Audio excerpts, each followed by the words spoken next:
मेरा नाम अर्चित है। आज जैसे ही मैं घर के अंदर दाखिल हुआ तो ये नज़ारा देखकर मेरे होश उड़ गए थे कि मेरी माँ ज़मीन पर बेहोश पड़ी हुई थी। मैं बहुत घबरा गया। मेरा इस दुनिया में मेरी माँ के अलावा कोई भी नहीं था। मेरी उम्र उस समय 25 साल थी और मैंने 12वीं तक शिक्षा हासिल की हुई थी।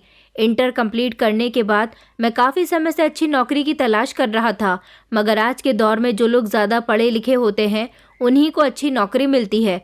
फिलहाल वक्त गुजारने के लिए तो मैं एक कपड़े की फैक्ट्री में नौकरी कर रहा था। वहाँ पर मुझे इतने पैसे तो मिल जाते थे कि उन पैसों से मेरा और मेरी माँ का आसानी से गुजारा हो जाता था। वैसे भी घर में हम 2 ही तो मेंबर थे। मेरे पापा की मौत तब हुई थी जब मैं 18 साल का था। मेरे पापा पोस्ट ऑफिस में नौकरी किया करते थे। उस दौर में सब कुछ अच्छा चल रहा था, लेकिन जिस दिन से मेरे पापा की मौत हुई थी तभी से हम लोग मामूली सी ज़िंदगी गुजारने लगे थे। मैं और पढ़ना चाहता था, लेकिन मैं पढ़ाई करता या फिर पैसे कमाता, बस इसीलिए मैं आगे न पढ़ सका और फिर मजबूरन मुझे कोई नौकरी करनी पड़ी। लेकिन अभी भी मैं किसी अच्छी नौकरी की तलाश में था। आज भी मैं कई जगह ऐसी नौकरी की तलाश करके आया था जहाँ से मुझे अच्छी सैलरी मिल सके, मगर अभी तक कोई बंदोबस्त नहीं हो पा रहा था। कुछ समझ नहीं आ रहा था कि मैं क्या करूं। घर आया तो माँ बेहोश पड़ी हुई थी। फौरन ही मैं उन्हें अस्पताल लेकर भागा। मैं अपनी माँ से बहुत प्यार करता था। जैसे ही मैं उन्हें डॉक्टर के पास लेकर गया तो डॉक्टर ने मुझे एक ऐसी खबर सुनाई जिसे सुनकर मेरी आंखों में आंसू आ गए थे। डॉक्टर ने कहा कि तुम्हारी माँ की तबीयत बिल्कुल भी ठीक नहीं है, हमें जल्द से जल्द तुम्हारी माँ का ऑपरेशन करना होगा। ऑपरेशन की बात सुनकर मैंने डॉक्टर की तरफ चौंक कर देखा और उनसे कहा कि ऑपरेशन? डॉक्टर साहब, कैसा ऑपरेशन? डॉक्टर ने कहा कि तुम्हारी माँ को ब्रेन ट्यूमर है। ये एक बहुत बड़ी बीमारी है और हमें तुम्हारी माँ का जल्द से जल्द ऑपरेशन करना होगा। अगर समय पर तुम्हारी माँ का ऑपरेशन नहीं हुआ तो तुम्हारी माँ सारी ज़िंदगी के लिए कोमा में भी जा सकती है या फिर इस दुनिया को भी छोड़कर जा सकती है, क्योंकि तुम्हारी माँ की बीमारी लास्ट स्टेज पर चल रही है।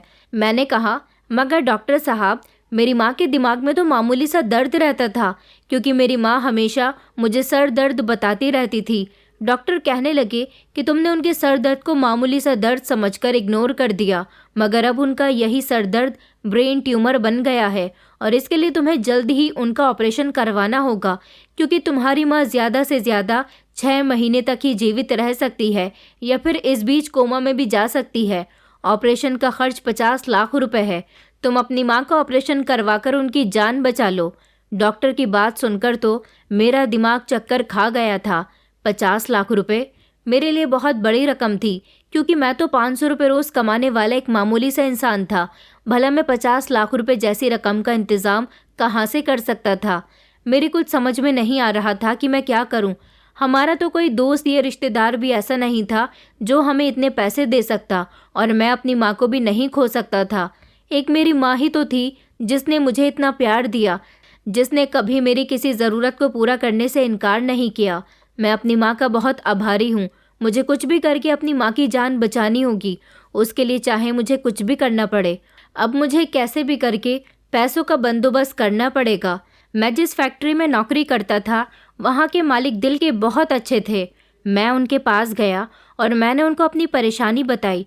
उन्होंने मुझसे कहा कि 50 लाख रुपए तो बहुत बड़ी रकम है। इतनी बड़ी रकम के लिए मैं तो क्या, तुम्हारी कोई भी मदद नहीं कर सकता। मैंने उनके सामने हाथ जोड़ लिए और उनसे कहा कि मालिक, कुछ भी करके मुझे इतने पैसे दे दो, मैं आपको अपनी महीने की सैलरी से पैसे कटवा दिया करूँगा। मेरी बात सुनकर मालिक मुस्कुराए और कहने लगे कि नहीं, ऐसा कैसे हो सकता है? क्या तुम सारी ज़िंदगी मुझसे मेरी रकम कटवाते रहोगे? इतनी रकम तो तुम अपनी सारी ज़िंदगी कमाई करने के बाद भी नहीं चुका सकते। तुम दिन के 500 रुपये कमाने वाले मजदूर इतनी बड़ी रकम आखिर कब तक चुकाते रहोगे? माफ़ करना अर्चित, मैं तुम्हारी कोई मदद नहीं कर सकता। मैंने कहा, मगर मालिक, आपके लिए इतनी रकम देना तो कोई मामूली बात नहीं है। वो कहने लगे कि मामूली बात नहीं है, तभी तो तुम्हें इनकार कर रहा हूँ। 10-20 हज़ार रुपये की बात होती या फिर 30-40 हज़ार की भी होती तो मैं तुम्हें ज़रूर दे देता, लेकिन मैं तुम्हें इतनी बड़ी रकम नहीं दे सकता।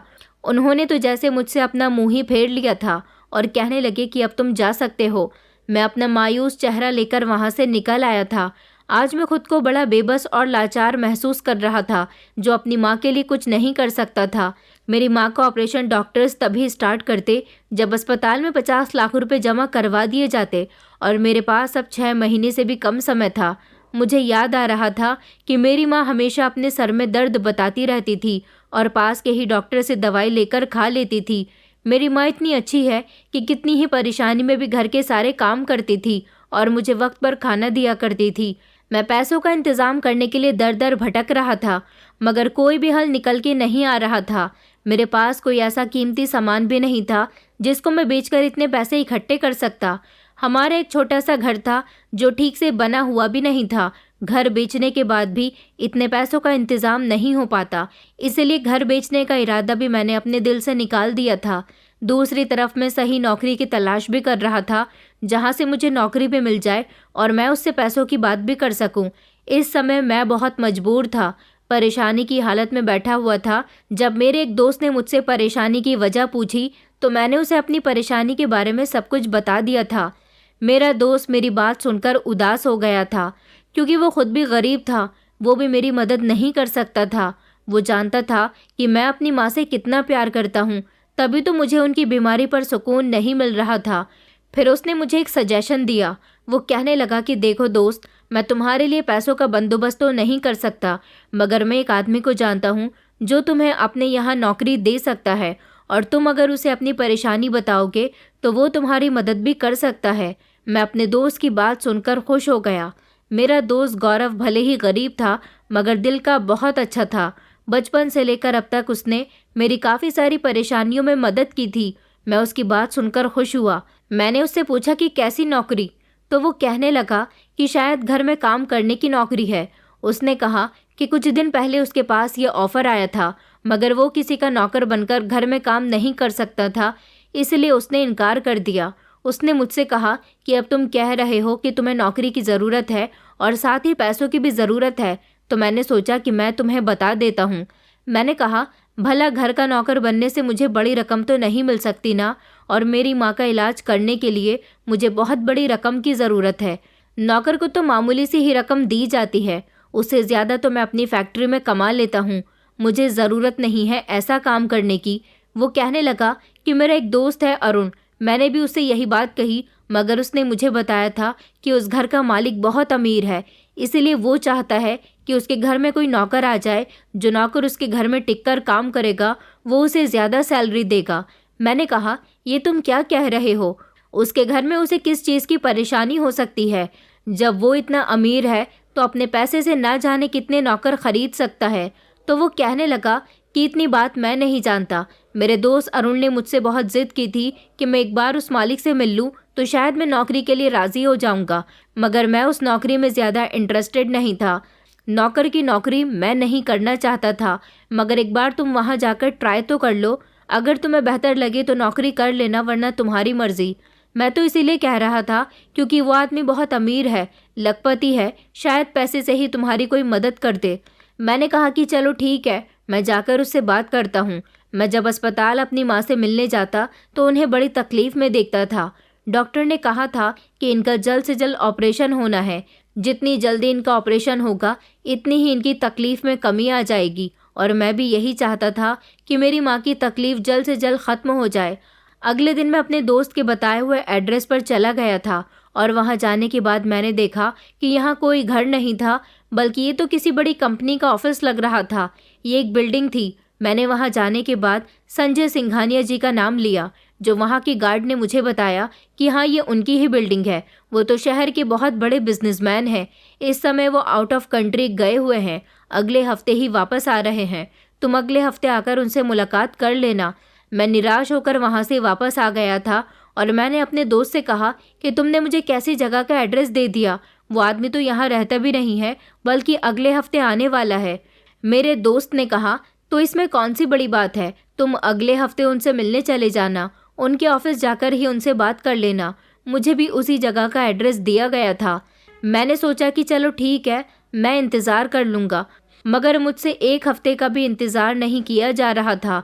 अभी मैं और बाकी जगह पर भी पैसों का बंदोबस्त करने की कोशिश कर रहा था। मैंने अपने कुछ दोस्तों से भी मदद के लिए कहा था। उन सब ने मिलकर भी मुझे थोड़े थोड़े पैसे दिए, तो सारे पैसे मिलाकर लगभग 20,000 रुपये हो रहे थे। मगर इन 20,000 रुपये में कुछ भी नहीं हो सकता था। अभी तो मुझे काफ़ी सारे पैसों का इंतज़ाम करना था। अगर मैं इसी तरह से थोड़े थोड़े पैसे इकट्ठे करता रहता तो मेरे पास जितना भी समय था वो सब ख़त्म हो जाता और शायद इस बीच मेरी माँ ज़िंदगी की जंग भी हार जाती। उसे जल्द से जल्द ऑपरेशन की सख्त ज़रूरत थी, लेकिन पैसों का बंदोबस्त कहीं से भी नहीं हो पा रहा था। जैसे तैसे एक हफ्ता भी गुजर गया और जब मैं उस आदमी की बिल्डिंग पर पहुंचा तो संजय सिंघानिया मीटिंग में बिजी थे। जब नौकर ने उनके केबिन में जाकर उन्हें मेरे बारे में बताया तो थोड़ी देर बाद उन्होंने मुझे अपने केबिन में बुलाया था। मैं उनके सामने बैठ गया। उन्होंने मुझसे कहा कि नौकरी के लिए आए हो? मैंने कहा कि जी सर, लेकिन मुझे आपसे एक मदद भी चाहिए। वो कहने लगे कि अगर तुम्हें नौकरी चाहिए तो मेरे मैनेजर से बात करनी चाहिए थी। तुम्हारा इंटरव्यू मेरा मैनेजर लेगा। मैंने उन्हें समझाया कि नहीं नहीं सर, मैं उस नौकरी के लिए नहीं आया हूँ। सुना है कि आप अपने घर के लिए नौकर की तलाश कर रहे हो और आप उस नौकर को भारी रकम देने वाले हो जो आपके घर नौकरी करेगा। मेरी बात सुनकर तो जैसे उनके चेहरे पर खुशी आ गई थी। पहले तो वो मुझसे नज़र चुराकर बात कर रहे थे, मगर अब उनका सारा ध्यान मुझ पर ही था। उन्होंने कहा कि हाँ हाँ, मुझे अपने बंगले के लिए नौकर की तलाश है। मुझे उनकी बात बड़ी अजीब लगी थी। मुझे तो लगा था कि उनका कोई मामूली सा घर होगा, मगर वो बड़े से बंगले की बात कर रहे थे। वो कहने लगे कि दरअसल यहाँ इस शहर में मेरा एक बंगला है, उसमें मेरे बच्चे रहते हैं। मेरा 21 साल का बेटा रवि और 19 साल की बेटी करीना। मेरी बेटी की तो दिमागी हालत ठीक नहीं रहती, और तो और बेटा ज़्यादातर अपनी पढ़ाई में बिजी रहता है। 2 साल के बाद मेरे बेटे की पढ़ाई पूरी हो जाएगी तो वो मेरा बिजनेस संभाल लेगा, लेकिन जब तक के लिए मुझे अपने बंगले का और अपनी बेटी का ध्यान रखने के लिए किसी नौकर की ज़रूरत है। हालांकि मैं इससे पहले भी कई नौकरों को अपने घर में नौकरी पर लगा चुका हूँ, लेकिन कोई नौकर 1 या 2 महीने से ज़्यादा टिकता ही नहीं है। मेरा बहुत बड़ा बंगला है, उस बंगले में मुझे कई नौकरों की ज़रूरत है, मगर जब कोई नौकर टिकता ही नहीं तो बहुत सारे नौकर कहाँ से आएंगे। फ़िलहाल तो एक नौकर भी मिल जाएगा तो मेरे लिए बहुत सुकून की बात होगी, क्योंकि मेरी बेटी बीमार रहती है। घर के कामकाज के लिए और बंगले की देखभाल के लिए मुझे किसी नौकर की ज़रूरत पड़ रही है। मैंने कहा कि आखिर आपके बंगले में ऐसी भी क्या बात है कि कोई नौकर टिकता नहीं है? तो वो कहने लगे कि ये तो मैं भी नहीं जानता। हाँ, लेकिन तुम मेरे घर में नौकर की नौकरी करोगे तो मैं तुम्हें पूरे 60 लाख रुपए दूंगा। संजय सिंघानिया की बात सुनकर तो जैसे मेरे होश उड़ गए थे। मुझे तो सिर्फ 50 लाख रुपए की ज़रूरत थी, मगर ये तो 60 लाख रुपए मुझे देने के लिए तैयार थे। ऐसा नहीं था कि पैसों के बारे में सुनकर मेरी आंखों में लालच उतर आया था, बल्कि मैं तो सिर्फ अपनी माँ का ऑपरेशन करवाना चाहता था।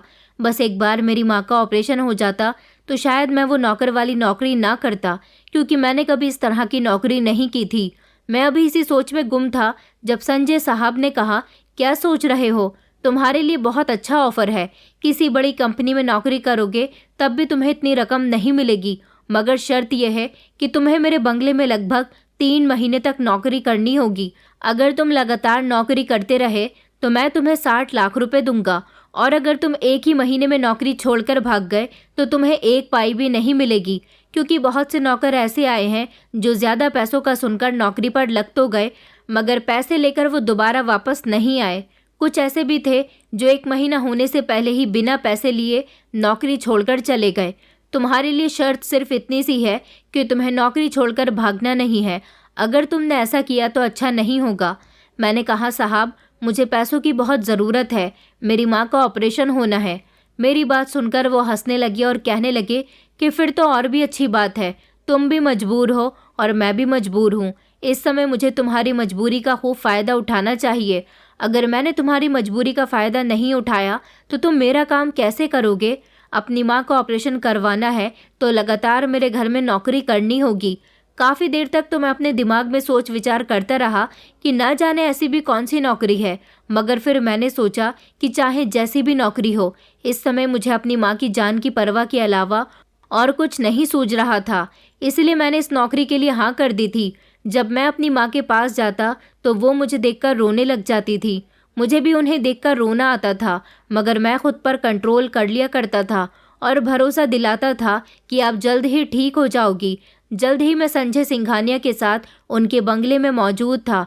जब उन्होंने मुझे अपनी बेटी से मिलवाया और अपना बंगला दिखाया, वो कहने लगे कि मैं ज़्यादातर बिजनेस के सिलसिले में आउट ऑफ कंट्री रहता हूँ, इसलिए मुझे अपने बच्चों और अपने घर का ध्यान रखने के लिए नौकरों की ज़्यादा ज़रूरत है।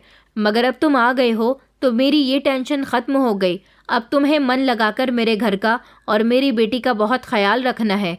घर में हर चीज़ मौजूद होगी। मैं इस बंगले को चारों तरफ से देख रहा था। ये बंगला मेरे घर से काफ़ी दूर था और तो और जंगल के बीच में मौजूद था। मैंने कहा कि सिंघानिया साहब, इतना अमीर आदमी होते हुए भी आपने इस जंगल वाले इलाके में अपना बंगला क्यों बनाया? तो वो कहने लगे कि ये बंगला नहीं, मेरा छोटा सा घर था। 40 साल पहले जब मेरी शादी हुई थी तो मैंने अपनी मेहनत की कमाई से ये छोटा सा घर बनाया, और जब मैं अपनी मेहनत से धीरे धीरे कामयाब होता गया तो मैंने अपने इस घर के पास की बहुत सारी ज़मीनें खरीद ली और इस छोटे से घर को बंगले का रूप दे दिया। मेरी पत्नी मुझसे बहुत प्यार करती थी। आज मैं बहुत अमीर हूँ, लेकिन मेरी पत्नी मेरे साथ नहीं है तो क्या हुआ, उसकी यादें मेरे साथ हैं। मेरी पत्नी ने इस घर को अपने हाथों से सजाया।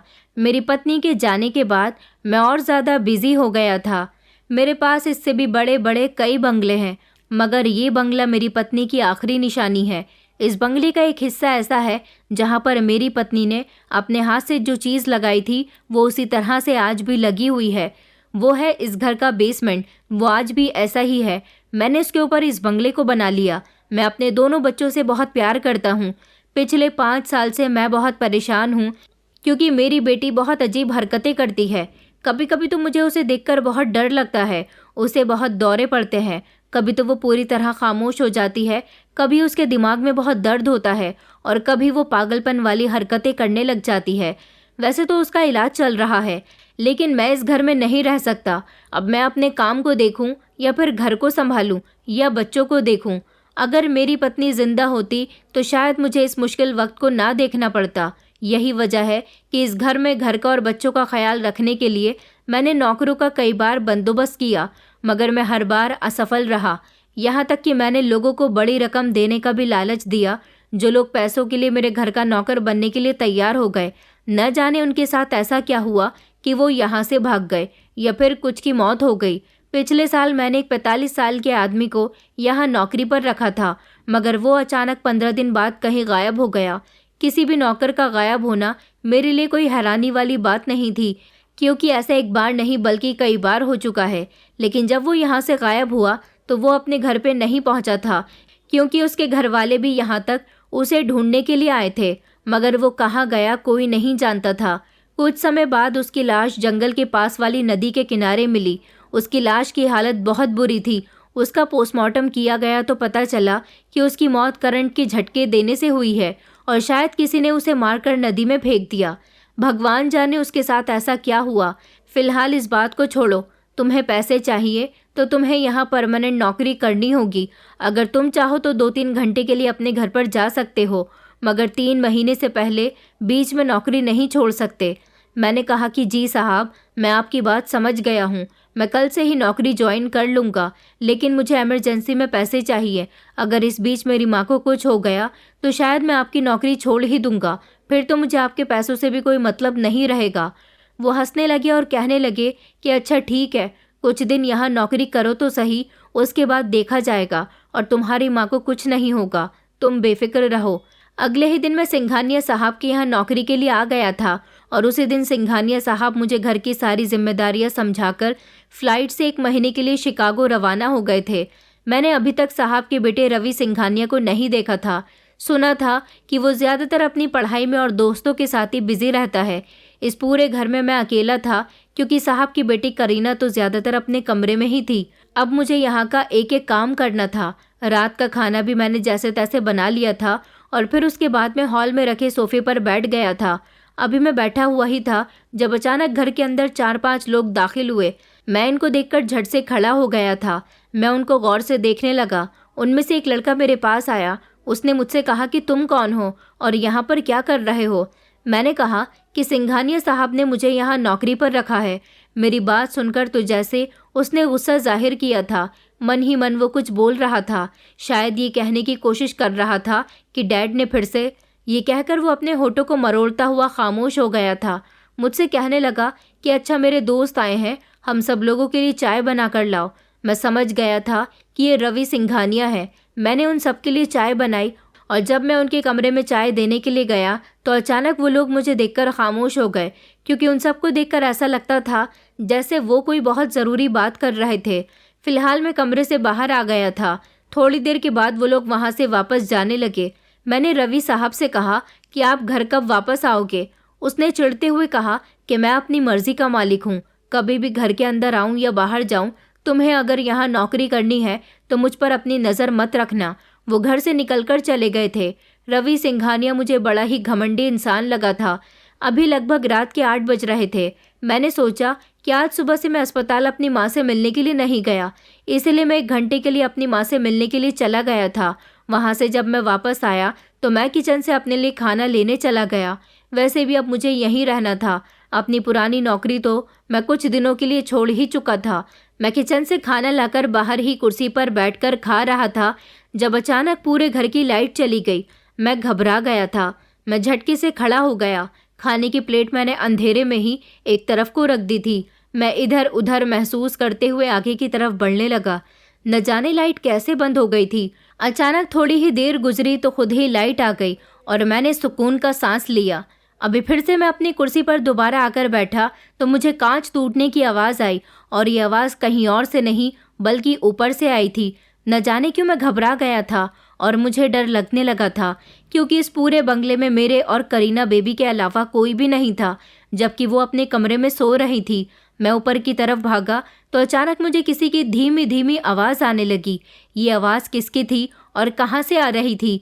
जब मैंने ये जानने की कोशिश की तो अचानक फिर से घर की लाइट भाग गई और अब की बार लाइट बार बार जलबुझ हो रही थी। मैं चारों तरफ नज़र दौड़ाकर देख रहा था।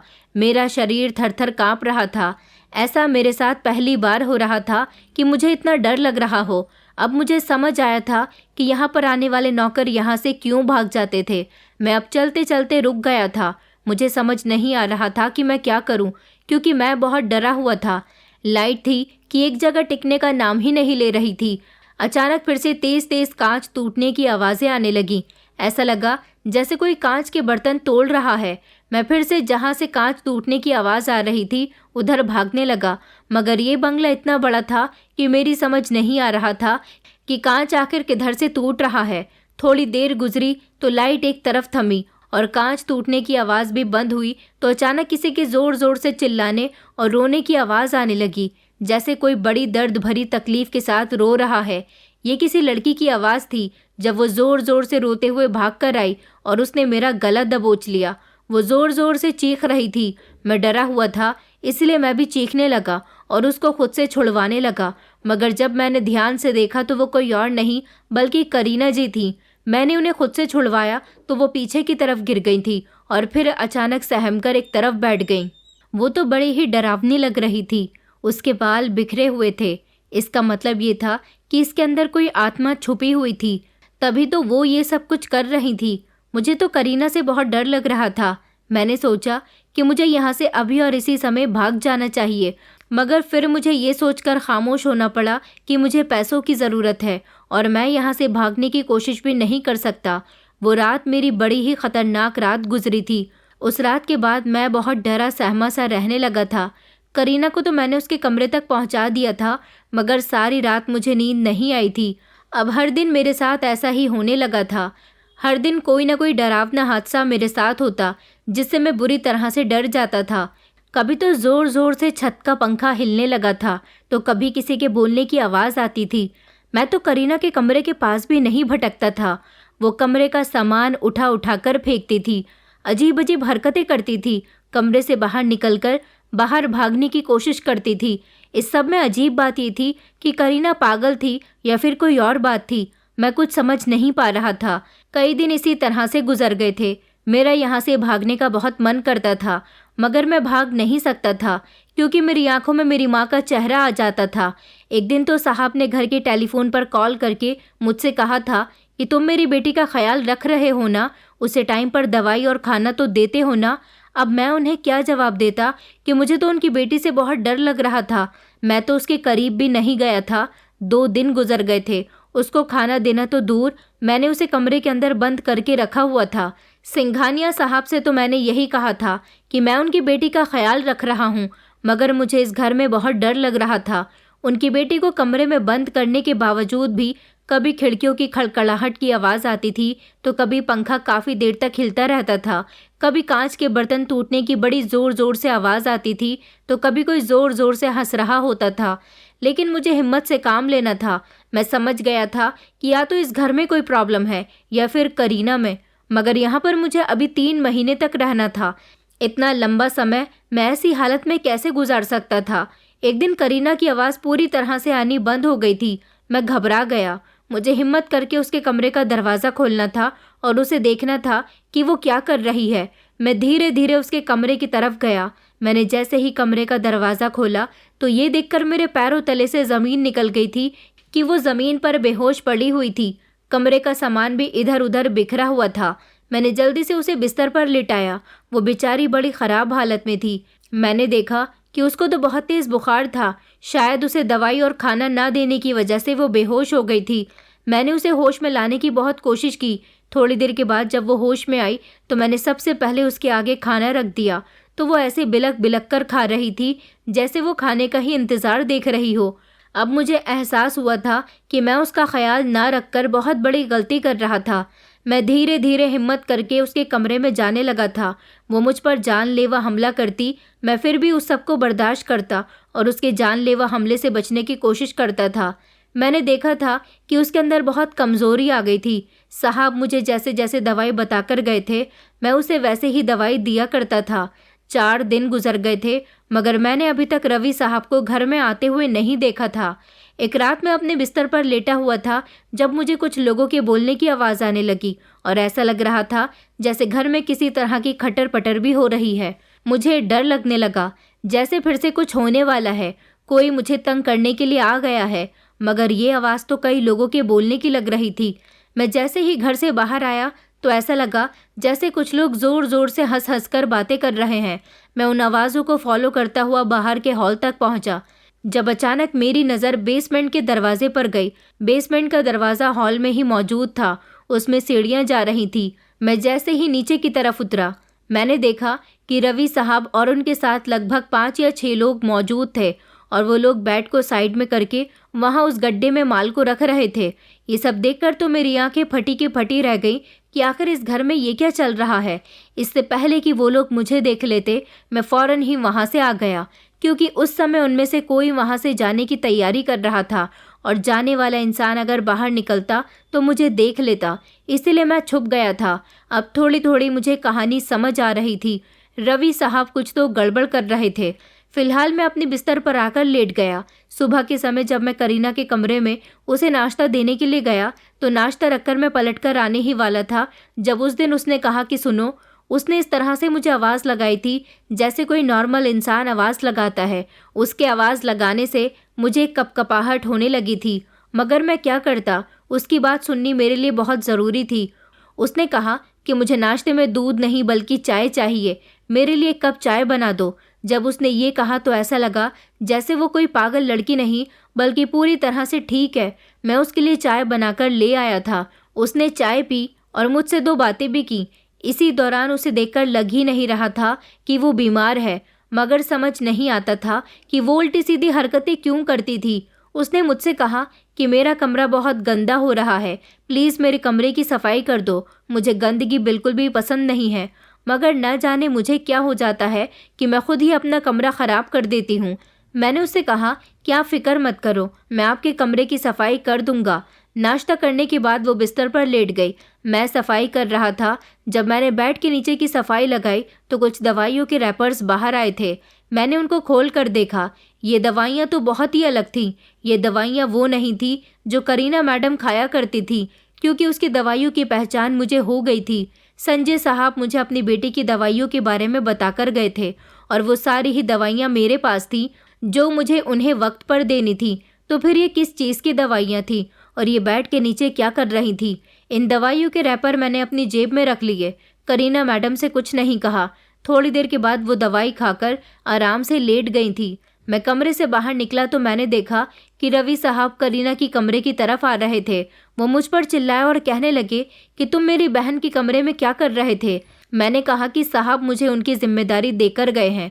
मैं उनको नाश्ता देने के लिए गया था और उनके कमरे की भी सफाई कर रहा था। वो कहने लगे कि अच्छा चलो यहाँ से जाओ और कुछ देर तक इधर भटकना भी मत। वो तो कमरे के अंदर चले गए थे, मगर न जाने क्यों मुझे अजीब सी बेचैनी हो रही थी। मैं वहीं खड़ा रहा। उन्होंने कमरे का दरवाज़ा अंदर से बंद नहीं किया था, मगर कमरे का दरवाज़ा इतना खुला हुआ था कि मैं अंदर का नज़ारा आराम से देख सकता था। वो करीना जी के पास बैठ गए और उनका सर सहलाने लगे। वो सो रही थी। उनको जगाने की कोशिश करने लगे, लेकिन थोड़ी देर के बाद जब करीना जी जाग गईं तो उन्होंने कहा कि करीना, मैं तुम्हारी दवाई लेकर आया हूँ, तुम्हें दवाई नहीं खानी। मगर ये तो बहुत ही अजीब बात थी, उन्हें तो दवाई मैं खिलाकर आ चुका था। करीना जी उठकर बैठ गईं। उन्होंने अपनी जेब से दवाई निकाली और उन्हें पानी के साथ देने लगे। उस दवाई के रैपर्स बिल्कुल ऐसे थे जैसे मुझे सफाई के दौरान मिले थे। न जाने क्यों मुझे रवि साहब ठीक नहीं लगता था। इस समय मैं उनको रोक भी नहीं सकता था और ना ही कुछ उनसे पूछ सकता था कि आखिर आप करीना जी को दवाई दोबारा से क्यों खिला रहे थे। मैं इस समय घर से निकल आया और अपनी माँ से अस्पताल मिलने के लिए चला गया था। कुछ देर माँ से बातचीत करने के बाद मैं डॉक्टर के पास चला गया और मैंने डॉक्टर को वही वाले दवाई के रैपर्स दिखा दिए जो मेरे पास मौजूद थे। मैंने डॉक्टर से पूछा कि आखिर ये किस चीज़ की दवाई है। डॉक्टर ने तो मुझे एक ऐसी बात बताई जिसे सुनकर मेरे होश उड़ गए थे। डॉक्टर कहने लगे कि ये दवाई तो इंसान का दिमाग ख़राब करने के लिए उसे दी जाती है। मैंने कहा कि नहीं नहीं डॉक्टर साहब, शायद ये दवाई पागल इंसान को ठीक करने की दवाई है। डॉक्टर साहब कहने लगे कि मैं आपसे बेहतर जानता हूँ, ये दवाई किसी नॉर्मल इंसान का दिमाग ख़राब करने की दवाई है। इससे कोई भी इंसान पागलपन जैसी हरकतें कर सकता है। उसके दिमाग पर इतना ज़्यादा दबाव बनता है कि 80% लोग पागल हो जाते हैं, जबकि 10% लोग कभी कभी समझदारी की बातें भी करने लगते हैं। मगर ये दवाई लेने वाला इंसान नॉर्मल नहीं रहता। मुझे ये बात सुनकर बड़ा ही अजीब लगा था। क्या जो मैंने अपनी आंखों से आज देखा और जो डॉक्टर ने मुझे बताया वो सब कुछ सच था? इसका मतलब ये था कि रवि साहब खुद ही अपनी बहन का दिमाग ख़राब कर रहे थे। मगर वो ऐसा क्यों कर रहे थे? और कल रात मैंने उनको देखा था कि बेसमेंट में उनके साथ कुछ लोग मौजूद थे और बहुत सारा सोना भी था और वो सोने से रिलेटेड कुछ बातें कर रहे थे। और फिर घर में वो सारी अजीब अजीब हरकतें होना। आज मेरा इस घर में 5वां दिन था।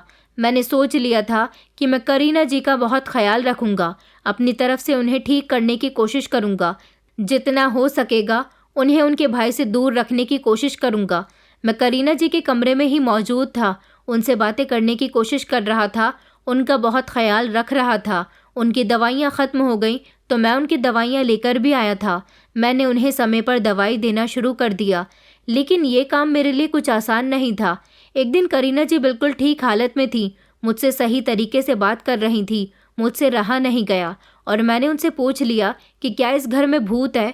मेरी बात सुनकर वो ज़ोर ज़ोर से हंसने लगी और कहने लगी कि नहीं, यहाँ पर कोई भूत नहीं है। तुम्हें क्या लगता है कि यहाँ कोई भूत है? मैंने कहा रात को यहाँ पर अजीब अजीब सा माहौल हो जाता है। वो कहने लगी कि मेरी तो तबीयत ख़राब रहती है, मैं तो अपने कमरे के अंदर ही रहती हूँ और तुम जानते हो कि जब मेरी तबीयत बिगड़ती है तो मुझे अपना होश ही नहीं रहता।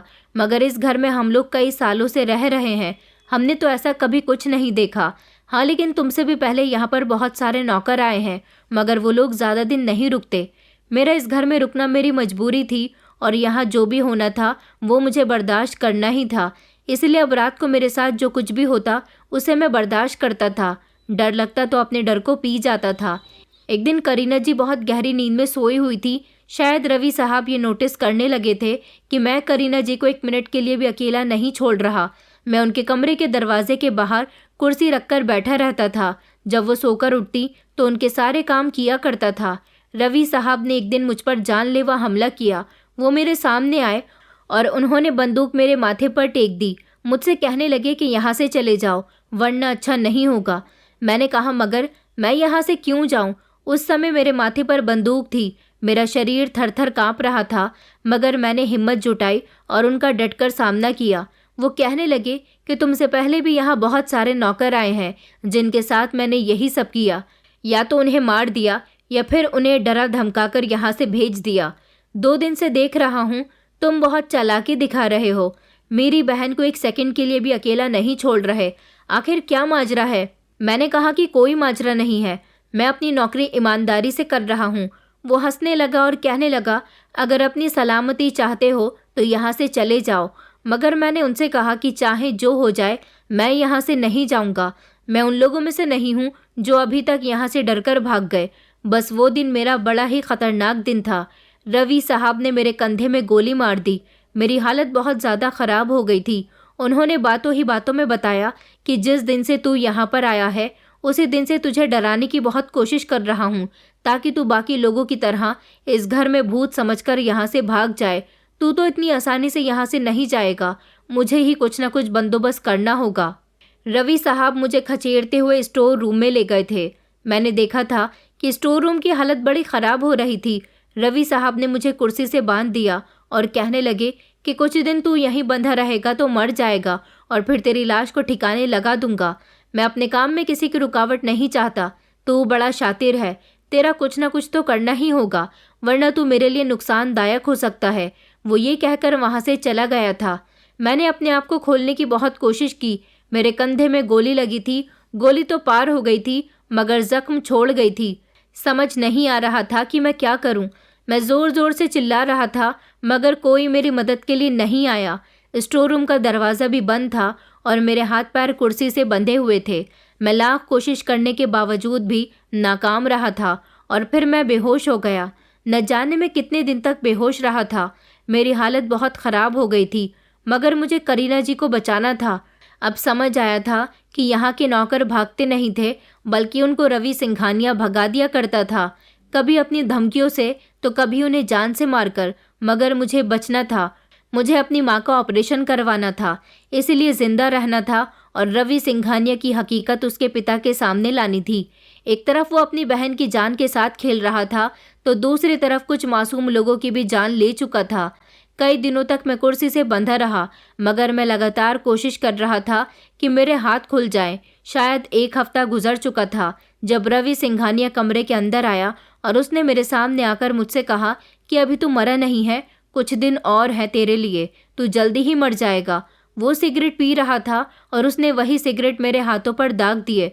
मैं ज़ोर ज़ोर से चिल्ला रहा था और उससे कह रहा था कि मुझे छोड़ दो, आखिर तुम ये सब क्यों कर रहे हो। वो कहने लगा, ताकि तू यहाँ से भाग जाए। अपनी बहन को तो मैंने समझा कर रखा हुआ है मगर तू मेरे काम में रुकावट बन रहा है। हालांकि अभी बना नहीं है, कुछ दिन बाद जब तुझे मेरी सच्चाई पता चल जाएगी तो तू भी बाकियों की तरह सच्चाई मेरे पिता को बताने के लिए बेचैन रहेगा। इससे पहले वो दिन आए, मैं तुझे यहाँ रहने ही नहीं दूंगा। तेरे पास अभी भी मौका है, यहाँ से भाग जा और फिर कभी यहाँ पलटकर मत आना। मरने से बेहतर है कि अपनी ज़िंदगी खुद बचा ले। और हाँ, यहाँ से भागने के बाद अगर होशियारी दिखाने की कोशिश की, मेरे पापा को या किसी पुलिस वाले को बताने की कुछ भी कोशिश की, तब भी तू मेरे हाथों से ही मारा जाएगा, क्योंकि तुझसे पहले भी कई लोग ऐसे हैं जो यहाँ से भागने का मौका मिलने के बाद मेरे खिलाफ पुलिस में रिपोर्ट दर्ज करवा चुके हैं। मगर पुलिस वालों को भी मैंने ख़रीदा हुआ है। उसकी बातें सुनकर तो जैसे मैं हैरान रह गया था कि वो कोई इंसान नहीं बल्कि एक दरिंदा था। सिंघानिया साहब का बेटा इतना ख़तरनाक भी हो सकता है, ये मैं नहीं जानता था। उसने मुझ पर बहुत जुल्म किया। वो मुझे मारना चाहता था मगर मुझे हिम्मत जुटानी थी। अपनी जान पर खेलकर यहाँ समय बिताना था और फिर पैसे लेने थे। धीरे धीरे वक्त इसी तरह से गुजरता गया। मेरी हालत बहुत ख़राब हो गई थी। रवि सिंघानिया ने मुझे बुरी तरह से घायल कर दिया था। मैं उसकी कोई बात नहीं मानता था। मैं मन ही मन भगवान से अपनी माँ की ज़िंदगी की दुआएं मांग रहा था, जबकि मुझे अपनी ज़िंदगी की परवाह नहीं थी। कई दिन हो गए थे मैं अपनी माँ से भी नहीं मिला था। शायद मेरी माँ को मेरी परेशानी का एहसास हो गया था। माँ तो माँ होती है, वो अपनी हर दुख तकलीफ़ में अपने बच्चों के लिए प्रार्थना करती है। शायद मेरी माँ की दुआओं का ही नतीजा था जो मेरे हाथ रस्सी से खुल गए। मैंने बहुत कोशिश की थी अपने हाथ खोलने की और फिर फाइनली मेरे हाथ खुल गए थे। मैंने जल्दी से अपने पैर भी खोले और वहाँ से भागने का रास्ता तलाश करने लगा। अब तो मुझे ये भी पता नहीं था कि मुझे यहाँ पर बंद हुए कितना समय हो गया।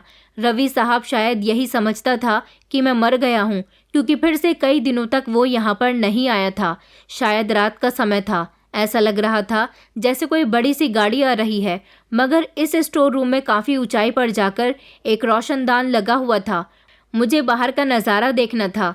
मैंने स्टोर रूम में मौजूद 2-3 कुर्सियाँ एक के ऊपर एक रखी और मैं बड़ी मुश्किल से उनके ऊपर खड़ा हुआ था और रोशनदान से बाहर झांकने की कोशिश कर रहा था।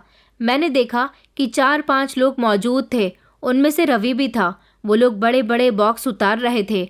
अचानक एक आदमी के हाथ से बॉक्स छूटकर ज़मीन पर गिर गया और उसमें से सोना निकला था। ये देखकर मुझे बड़ी हैरानी हुई थी और अब मैं समझ गया था कि यहाँ सोने की स्मगलिंग हो रही है। अब मैं क्या करता? मेरे पास यहाँ से निकलने का कोई रास्ता नहीं था। मैं अभी उन लोगों को देख ही रहा था कि अचानक मेरा पैर फिसल गया और मैं बड़ी ज़ोर से ज़मीन पर गिरा था। मेरी हालत इतनी बुरी हो गई थी कि मैं खुद की भी मदद नहीं कर सकता था। मैं बस बार बार भगवान से यही प्रार्थना कर रहा था कि किसी भी तरीके से मैं इस स्टोर रूम से बाहर निकल जाऊं। यहाँ नौकरी करना मेरे लिए सच में ख़तरे से खाली नहीं था।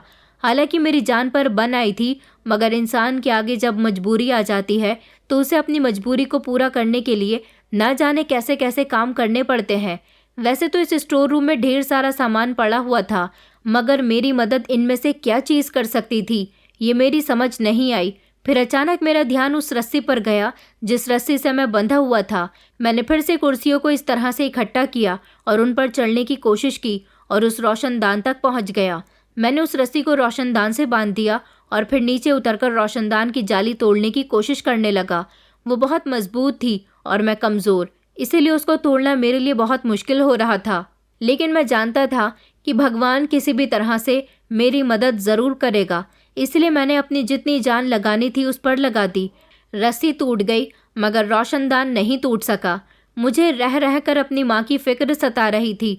फिर मेरी नज़र एक और रोशनदान की तरफ गई जो मुझे इस बंगले से बाहर तो नहीं निकाल सकती थी, मगर मुझे इस कमरे से बाहर निकाल सकती थी। ये रोशनदान अंदर से ही बंद था। ये स्टोर रूम के दरवाजे के ऊपर बना हुआ था। मैंने फिर से कुर्सियों को इकट्ठा किया और जैसे तैसे रोशनदान को खोलने की कोशिश की। वो रोशनदान खुल गया था। मैंने उसमें अपनी गर्दन डालकर चारों तरफ देखा तो मुझे घर के अंदर कोई भी नज़र नहीं आया था। मैं उस रोशनदान से कमरे के बाहर कूद गया जिससे मेरे चोट आई थी, मगर मैं स्टोर रूम से तो निकल ही गया था। भागकर मैं सबसे पहले करीना के कमरे में गया। मैंने देखा कि करीना की कंडीशन बहुत ख़राब हो रही थी। वो डरी सहमी एक तरफ बैठी हुई थी और बुरी तरह से रो रही थी। वो कुछ भी बोलने की कंडीशन में नहीं थी। मैंने उसे अपने साथ चलने के लिए कहा, मगर वो शोर मचाने लगी तो मैंने उसके मुंह पर हाथ रख लिया। मैंने उसे समझाने की कोशिश की कि तुम्हारा भाई तुम्हारी जान लेना चाहता है। वो तुम्हें गलत दवाइयाँ देकर तुम्हें पागल कर रहा है। मगर वो बेचारी तो अपने होश से बेगानी थी। वो मेरी बात कैसे समझ सकती थी? लेकिन अब मेरी जान को बहुत ख़तरा था। अगर मुझे रवि सिंघानिया यहाँ देख लेता तो वो मुझे जान से मार देता। मुझे कुछ भी करके ये सच्चाई संजय सिंघानिया के सामने लानी थी कि उनका बेटा उनकी पीठ पीछे क्या क्या करता है।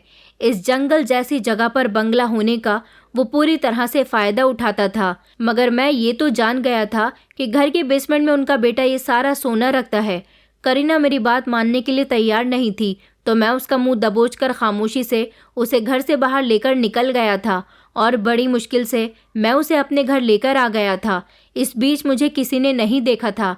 उस समय शायद रवि सिंघानिया घर पर मौजूद नहीं था। मेरे पास इतने पैसे नहीं थे कि मैं करीना का भी इलाज करवा सकता। उसे फ़िलहाल मैंने अपने घर में जगह दी हुई थी। मुझे इंतज़ार था तो सिर्फ संजय सिंघानिया के इंडिया वापस आने का। फिर मैं उनको सारी सच्चाई बता देता। मैं उनके बेटे की काली करतूत अपनी आंखों से देख चुका था। वो सारा ही सोना घर के बेसमेंट में इकट्ठा करता था। ये बात तो मुझे संजय सिंघानिया ने बताई थी कि उन्होंने बेसमेंट के ऊपर अपना घर बनाया हुआ है। बेसमेंट में एक छोटा सा कमरा था जो उनका पुराना घर हुआ करता था। मैं हर रोज़ करीना को अपने घर में छोड़कर संजय साहब के ऑफिस जाकर उनका इंतज़ार करता था, क्योंकि अब मुझे कुछ भी करके उनसे बात करनी थी। मैं जब भी घर से निकलता अपना मुंह छुपाकर निकलता था ताकि मुझे कोई पहचान न सके, क्योंकि ये बात तो मैं अच्छे से जानता था कि मेरे वहाँ से गायब होने पर रवि सिंघानिया इतनी आसानी से नहीं बैठेगा। उसने मुझे ढूंढने की बहुत कोशिश की होगी। सबसे अच्छी बात ये थी कि मेरे घर के बारे में ना तो संजय सिंघानिया जानता था और ना ही रवि सिंघानिया। भगवान की कृपा से पूरे 2 दिन बाद ही मुझे खबर मिली कि संजय साहब इंडिया वापस आ गए, मगर वो बहुत बेचैन हैं। उनकी बेटी को किसी ने किडनैप कर लिया। ये खबर जब मैंने सुनी तो मेरे होश उड़ गए थे और उसी दिन पुलिस हमारे दरवाजे पर आ गई। मैंने जैसे ही दरवाज़ा खोला तो पुलिस ने मुझे धक्का दिया और पुलिस घर के अंदर चली गई। पुलिस ने जब जाकर संजय साहब को बताया कि आपकी बेटी को इसी ने किडनैप किया है, तो वो मेरे करीब आए और उन्होंने मेरे मुंह पर एक ज़ोरदार थप्पड़ मार दिया। मैंने उन्हें यकीन दिलाने की कोशिश की कि मैंने आपकी बेटी को किडनैप नहीं किया, बल्कि मैं आपको कुछ बताना चाहता हूँ, लेकिन वो तो मेरी कोई बात सुनने के लिए तैयार ही नहीं थे। उधर करीना 2 दिन मेरे साथ रही, मगर उसकी तबीयत में धीरे धीरे सुधार आने लगा था, क्योंकि मेरे घर आने के बाद उसे वो दवाई नहीं मिली थी जिससे उसका दिमाग ख़राब हो रहा था। लेकिन कंडीशन उसकी अभी भी ठीक नहीं थी। वो अपने पापा के पास गई तो बहुत डरी हुई थी। पुलिस को देखकर वो और ज़्यादा डर गई। उन्होंने मुझसे कहा कि मैंने तो तुम्हें अपने घर काम पर रखा था, मगर तुमने मेरी बेटी को ही किडनैप कर लिया। मैंने कहा कि नहीं साहब, आप मुझे गलत समझ रहे हो। मैं आपकी बेटी को इसलिए लेकर आया हूँ क्योंकि आपकी बेटी के साथ बहुत गलत हो रहा था। मगर वो कहाँ मेरी बात सुनने वाले थे। मैं मुसीबत से निकलने के बजाय मुसीबत में फंसता चला जा रहा था। मुझे जेल पहुँचा दिया गया था, जबकि संजय साहब अपनी बेटी को लेकर घर चले गए थे। जेल लाने के बाद पुलिस वालों ने मुझे बुरी तरह से मारा था। बस उन लोगों की ज़बान पर यही सवाल था कि तूने उस लड़की को किडनैप क्यों किया, और बता कि तूने उसके साथ क्या क्या किया। मुझे अपनी माँ की फिक्र थी। एक अपनी माँ का ऑपरेशन करवाने के लिए मुझे ना जाने कितनी मुश्किलों का सामना करना पड़ रहा था, मगर मैंने उसके साथ कुछ नहीं किया था। संजय सिंघानिया से मुझे ऐसी उम्मीद नहीं थी। वो अपने बेटे पर बहुत भरोसा करते थे और मैं जानता था कि ये सारी बात उसके दिमाग में उसके बेटे ने ही डाली होगी। मैंने जेल में दरख्वास्त डाली कि मुझे संजय सिंघानिया से अकेले में बात करनी है। वो मुझसे मिलने के लिए आ गए थे, मगर वो मुझ पर बहुत बरस रहे थे। उन्हें मेरी ये हरकत पसंद नहीं आई थी। वो चाहते थे कि वो मुझे फांसी चढ़वा दें, क्योंकि वो अपनी बेटी से बहुत प्यार करते थे। मेरे घर का एड्रेस भी उन्होंने निकलवा लिया था। मेरे साथ जो कुछ भी हुआ था मैंने उनको वो सब बता दिया और ये भी बताया कि आपके बेटे की वजह से ही वहाँ पर कोई नहीं टिकता। आपका बेटा ना जाने कितने लोगों को मार चुका है। वो एक स्मगलर है। घर में हर रात स्मगलिंग के माल की गाड़ी आती है। आपका बेटा उसकी स्मगलिंग करता है। और तो और आपकी बेटी कभी ये सब देखकर आपको ना बता दे, इसलिए वो उसको इस तरह की दवाइयाँ देकर उसका दिमाग ख़राब कर रहा है। वो यही चाहता है कि अगर इस घर में कोई आया तो वो सारी सच्चाई आपको बता देगा, और वो अपनी सच्चाई किसी के सामने नहीं आने देना चाहता। इसलिए उसने मुझे भी जान से मारने की कोशिश की और वहाँ से जाने के लिए कहा था, मगर मैं नहीं भागा। आपको लगा कि मैंने आपकी बेटी को किडनैप किया, मगर मैं आपकी बेटी की जान बचाकर उसे वहाँ से लेकर आया हूँ। मेरी सारी बात संजय सिंघानिया खामोशी से सुनता रहा। ना जाने उनके दिमाग में क्या आया। उन्होंने मुझसे कहा कि क्या तुम सच कह रहे हो? मैंने कहा, अगर आपको यकीन नहीं आता तो आप अपने घर के बेसमेंट में जाकर ये सब कुछ देख सकते हो। मैं तो आपको ये सब कुछ बताने के लिए बेचैन हो रहा था। आपका ना जाने कितने दिनों से इंतज़ार कर रहा था। अपनी पहचान छुपाकर आपके ऑफिस जाता था ताकि पता चले कि आप विदेश से आए या नहीं। आपके बेटे ने मुझे भी बहुत नुकसान पहुंचाया। वो मुझे मार देना चाहता था।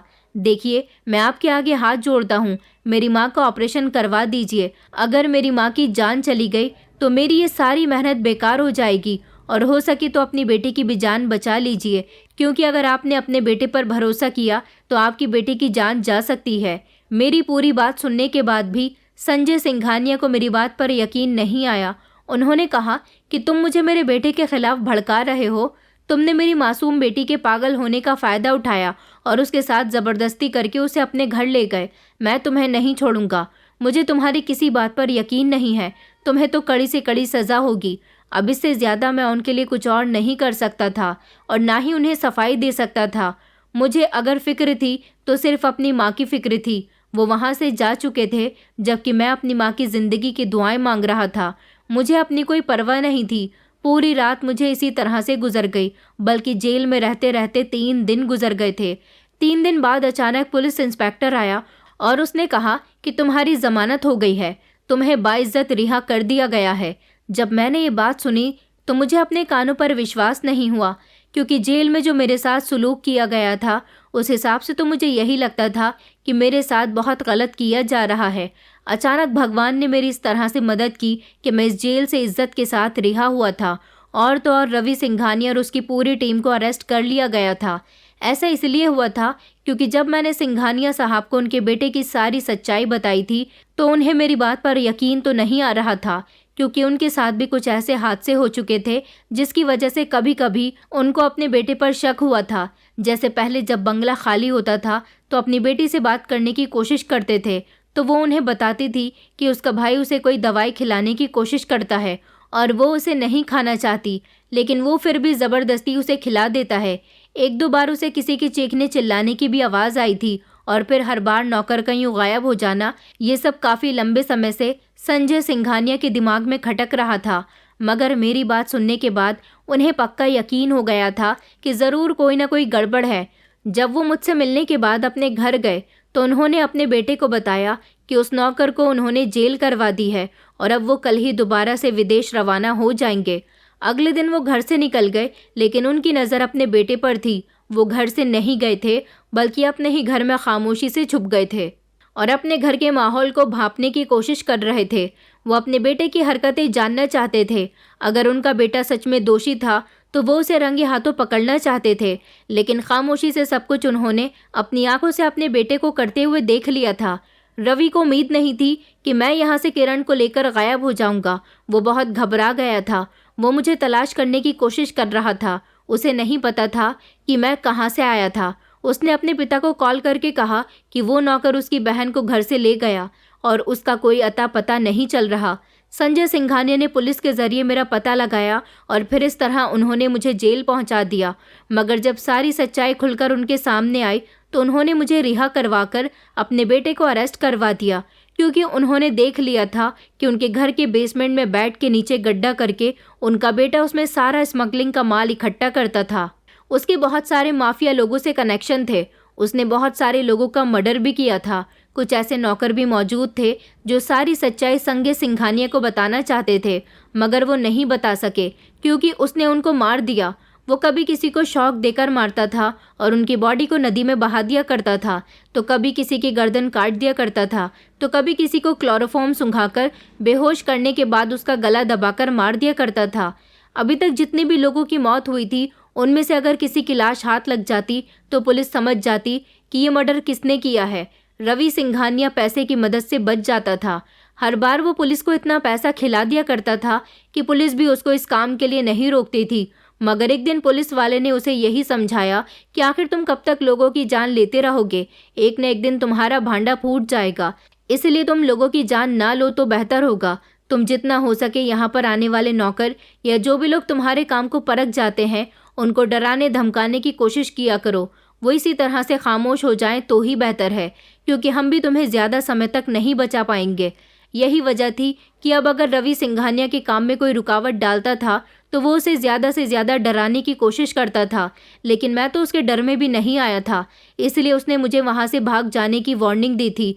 जब मैं वहाँ से नहीं भागा तो उसने मुझे किडनैप कर लिया, भूखा प्यासा रखा, मेरे साथ मारतोड़ की, यहाँ तक कि मेरे कंधे में गोली भी मार दी, मगर मैं फिर भी वहाँ से नहीं गया। उसने सोचा कि वो किसी भी तरह मुझे मार देगा और वो ये भी जानता था कि मैं किरण का बहुत ख्याल रख रहा हूँ। उसे ये बात बिल्कुल भी पसंद नहीं आई थी। वो ही था जो अपने लोगों के साथ मिलकर पहले मुझे डराने की कोशिश कर रहा था। घर में ऐसे ऐसे हालात पैदा कर रहा था कि मुझे लगे कि इस घर में भूत है और मैं डर कर यहाँ से भाग जाऊँ। मगर मेरी बहुत बड़ी मजबूरी थी, मैं यहाँ से कैसे भाग सकता था। संजय सिंघानिया ने अपने बेटे और उसकी पूरी गैंग को अरेस्ट करवा दिया और मुझसे अपने किए की माफ़ी मांगी। पुलिस भी इस गैंग की काफ़ी लंबे समय से तलाश में थी। उन पुलिस वालों को भी गिरफ्तार कर लिया गया जिन्होंने अभी तक रवि सिंघानिया के आरोपों को छुपाया था। स्मगलिंग के सारे माल को भी अपनी हिरासत में ले लिया गया था। जब सब लोगों को पता चला कि ये काम मेरी वजह से पॉसिबल हो सका तो मुझे सरकार की तरफ से भी इनाम दिया गया था। मेरी माँ का इलाज भी फ्री करवाया गया। इस तरह मेरी माँ का इलाज पॉसिबल हो सका था और उनकी जान बच गई थी, जबकि इस काम से मेरा भी नाम ऊंचा हुआ था।